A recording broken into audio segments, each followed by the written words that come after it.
I believe that there are three new pillars in the evolution of management. The first one is that it has become more international and lately more global. The second pillar is that in the last years, more and more emphasis has been placed to corporate responsibility towards society and also to the ethical aspects of management. And the third pillar, which is even more important, is the development of strategic management and more than that, the strategic thinking.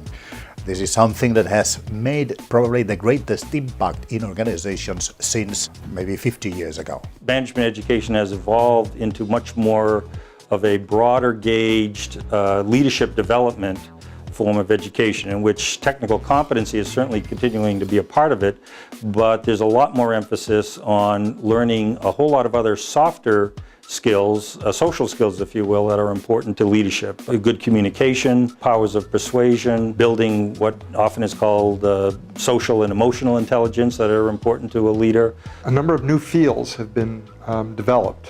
One of the fields is international political economy. We didn't offer that in business education 35 years ago, and today we do. Strategy is another one. We used to have a general management education, but eventually strategy emerged as a discipline of its own, which we now offer. Ethics is a very important field. There was no ethics at the business school in terms of teaching. Even 15 years ago, we now have a required course. And finally, entrepreneurship. Now it's a field, it's one of our largest departments.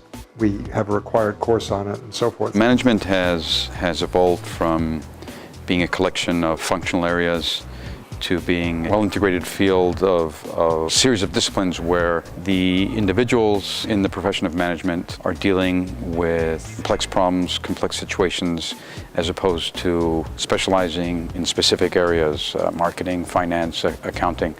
And so the analytical capability, the decision-making capability, the need to communicate with your stakeholders, I think has become more and more complex than ever.